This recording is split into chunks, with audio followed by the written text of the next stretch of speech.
Germany के विदेश मंत्री ने, कमाल है ये दोस्तों, जर्मनी कभी अमेरिका के खिलाफ नहीं जाता।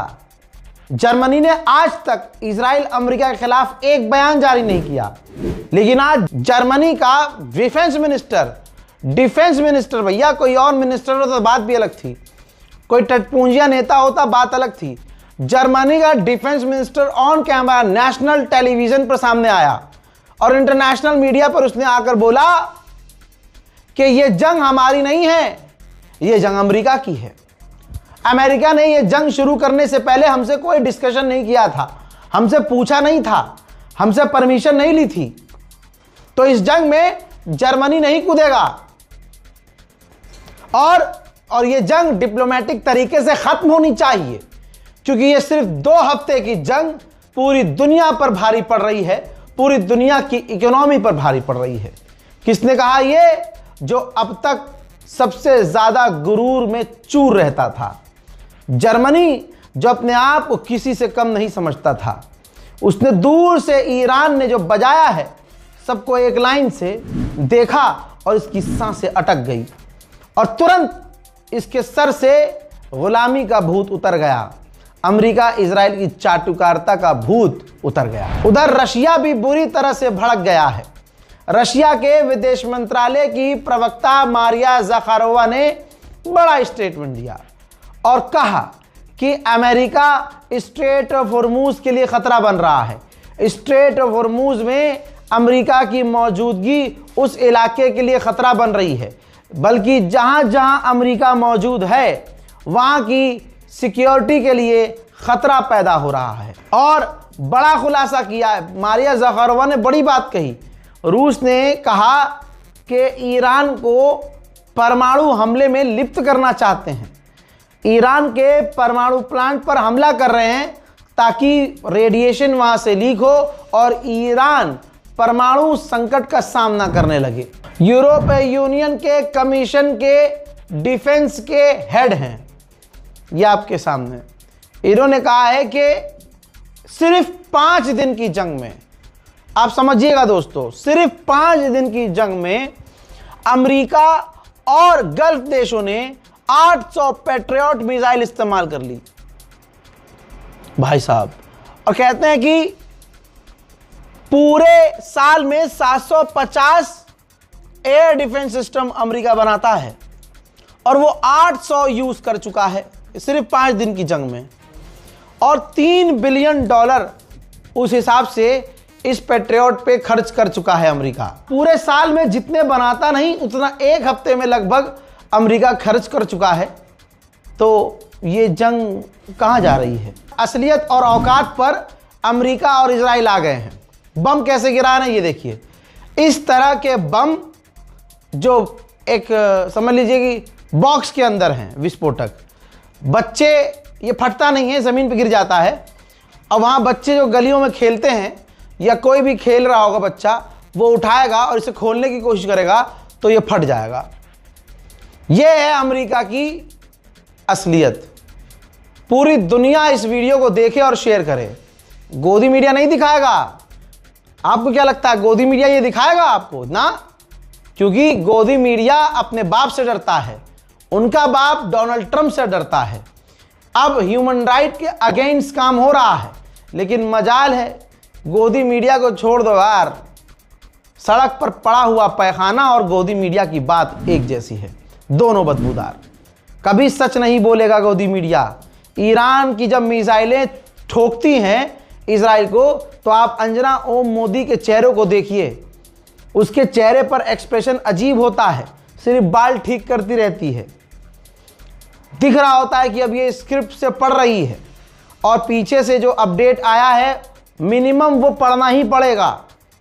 तो उसके अंदर एनर्जी खत्म, ऊर्जा खत्म, उदास मन से खबर पड़ती है कि ईरान की मिसाइलों ने इजराइल में मचाई तबाही। देखिए ये तमाम चीज़ें समझते क्यों नहीं हो? मैंने बहुत पहले कह दिया था ना कि कश्मीर ने जो चंदा इकट्ठा किया ईरान की मदद के लिए, ये खुद मोदी को चुभेगा, ये खुद सबसे पहले इन गोदी मीडिया को चुभेगा।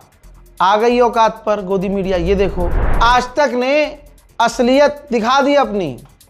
और अभी मैं इनको नंगा करता हूं। तमाम उम्मत मुस्लिमा पर वाजिब है कि मेरी इस वीडियो को कट करना, ट्रिम करना, फेसबुक, इंस्टाग्राम, जहां जहां शेयर करते हो शेयर कर देना, ताकि इनको पता चल जाए कि इस जंग में हम भी हैं।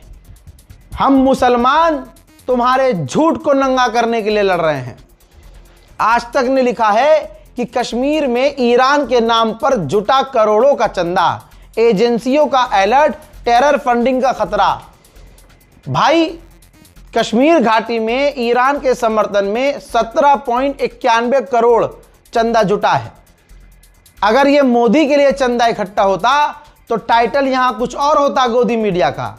लेकिन जो धर्मगुरु के नाम पर कश्मीरियों ने चंदा इतने बड़े लेवल पर किया, तो भाई इसमें मैं सोच ही रहा था कि इसमें गोदी मीडिया खामोश कैसे है भाई, बुरा क्यों नहीं लग रहा है इसे। तो इसने बिना किसी प्रूफ के, भाई अगर जांच एजेंसियों ने, किसी भी एजेंसी ने अलर्ट जारी किया है तो एजेंसी का नाम इस पूरी रिपोर्ट में आज तक ने नहीं लिखा है, न सोच दिया है, न बताया है कि हाँ भाई कहां से खबर आई है, किस मिनिस्टर ने यह बात कही है, कौन से अधिकारी ने यह बात कही है, कुछ नहीं। और इस पूरे आर्टिकल को लिखने वाली कमलजीत संधू है। अब कमलजीत से क्या ही उम्मीद की जाएगी कि वो सच लिखेगी। यहां भारत में गोदी मीडिया एक तो, और ऊपर से कमलजीत संधू ये सच लिखेंगे।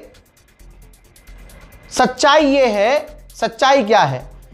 फ्रॉड इसलिए नहीं हो सकता, फ्रॉड इसलिए नहीं हो सकता क्योंकि ईरान एम्बेसी ने, ईरानियन गवर्नमेंट ने मोदी गवर्नमेंट से कोलैब करके, बात करके, उनसे कंसल्ट करके फिर अपना अकाउंट नंबर जारी किया है। सुनो गोदी के सुअरों, सुनो, तुम अपनी औकात सुनो। और खबर कैसे बताई जाती है आओ मैं तुम्हें सिखाता हूं, और तुम्हारे मुंह में घोप घोप मैं करता हूं। तुम कितने प्रोफेशनल बन जाओ कि अरे हम तो बहुत प्रोफेशनल है, हो तो तुम गुलाम सुअरो। कम से कम हम यूट्यूब पे आजाद तो हैं, गुलामी नहीं करनी पड़ती है किसी को खुश करने के लिए। अच्छा लगे अच्छा, बुरा लगे बुरा, बाढ़ में जाओ, लेकिन सच बोलते हैं। दोस्तों, मोदी सरकार से, इंडियन गवर्नमेंट से ईरानियन गवर्नमेंट ने बात की। मोदी गवर्नमेंट ने, इंडियन गवर्नमेंट ने उनका अकाउंट जारी किया कि हाँ ठीक है हम, क्योंकि भाई इंटरनेशनल ट्रांजैक्शन के लिए और भारी ट्रांजैक्शन के लिए रिजर्व बैंक ऑफ इंडिया को नोटिस देना पड़ता है, उनको एप्लीकेशन देनी पड़ती है। इंडियन गवर्नमेंट ने ये ईरान की पूरी हेल्प की कि ठीक है जी हम आपका अकाउंट भी जारी कर देंगे और आपको इसमें बैंकिंग में कोई मसला भी नहीं आएगा।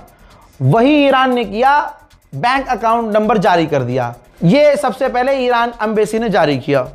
अब इसके बाद कुछ दिन बाद लोगों ने कहा कि भाई अकाउंट पे ट्रांसफ़र नहीं हो रहा है, हम जी पे इस्तेमाल करते हैं, हम स्कैनर इस्तेमाल करते हैं। 4 दिन बाद स्कैनर भी जारी कर दिया ईरान ने। स्कैनर मैं लगा नहीं रहा हूँ यहाँ पर क्योंकि लोग उसका गलत फ़ायदा भी उठा सकते हैं। वीडियोज़ मेरी बहुत वायरल होती हैं, लोग क्लिप काट के अपना स्कैनर लगा देंगे। तो भाई मुझे रिस्क लेना नहीं है, बल्कि मेरा ये काम है, मेरी ये कोशिश है कि किसी भी तरह से ईरान के साथ फ्रॉड ना हो। तो ईरान एम्बेसी ने अपने एक्स अकाउंट पर अपना स्कैनर भी जारी कर दिया। अब फिर भी प्रॉब्लम आई। जो कश्मीर की घाटियों में जो गरीब लोग हैं भाई, जिनके पास मोबाइल ब्लैक एंड वाइट है, वो मदद कैसे करेंगे? वो यूपीआई नहीं कर सकते, बैंक वो नहीं जा सकते, पैसा भी नहीं है उनके पास। किसी ने अंगूठी बेचा भी नहीं, अंगूठी उतार के दे दी जो मस्जिद है वहाँ की कि भाई आप वहाँ पहुँचा दीजिएगा इसे बेच के। तो वहाँ की मस्जिद और कमेटियों ने अपने दरवाजे खोले। जो मस्जिद की कमेटियाँ हैं उन्होंने सोचा कि ये जिम्मेदारी हम लेते हैं। अब वो लोग क्या कर रहे हैं, वो चंदा इकट्ठा कर रहे हैं। कैसे? कि भाई मस्जिद में जिन जिन लोगों को जो जाके देना था दे दिया। किसी को कार देनी थी, कार डोनेट कर दी, कमेटी ने कार को बेचा, अब वो कैश में कन्वर्ट हो गया। अब उन्होंने कैश इकट्ठा किया, बैंक गए और बैंक में जाकर ईरान एम्बेसी के अकाउंट में पैसा डाल दिया। तो सीधा बैंक में आया पैसा किसके? ईरान एम्बेसी के। ईरान एम्बेसी के बैंक में करोड़ों रुपया आया क्या मोदी जी को, गवर्नमेंट को, रिजर्व बैंक ऑफ इंडिया को पता नहीं चला? पता चला, लेकिन क्योंकि क्राउड फंडिंग है, इंटरनेशनल लॉ अलाउड करता है, मोदी सरकार मना कैसे कर सकती है? इन्हीं मुसलमानों की वजह से, इन्हीं कश्मीरियों की वजह से, यही मोहब्बत देखने के बाद अपने ईरान ने भारत के लिए स्ट्रेट ऑफ हॉर्मुज को खुला छोड़ दिया कि जाओ, और दोस्तों की लिस्ट में भारत का नाम डाला। तो भाई ये क्राउड फंडिंग जो हो रहा है, गोदी मीडिया को इतना बुरा लग रहा है कि काम सारा एक नंबर से हो रहा है, लेकिन ये कह रहे हैं कि आतंकवादी एक्टिविटी का खतरा हो सकता है। हाँ, आतंकवादी एक्टिविटी का खतरा हो सकता है, लेकिन मुसलमानों के द्वारा नहीं, तुम्हारे द्वारा। बताइए, गोदी मीडिया ने यह खबर चलाई भाई, इंडियन हिंदू लड़का भारतीय फोर्स में, एयर फोर्स में, नौजवान जिसकी भाई बढ़िया नौकरी, बढ़िया काम, इज्जतदार एयरफोर्स स्टेशन का कर्मचारी, जिसका नाम सुमित कुमार, 36 साल, पाकिस्तान को इसने तमाम सेंसिटिव जानकारियां शेयर की। गोदी मीडिया ने अपने घर और खानदान और रिश्तेदार का यह खबर नहीं चलाया। गोदी मीडिया ने यह खबर चलाई, सुमित कुमार का नाम छुपा लिया।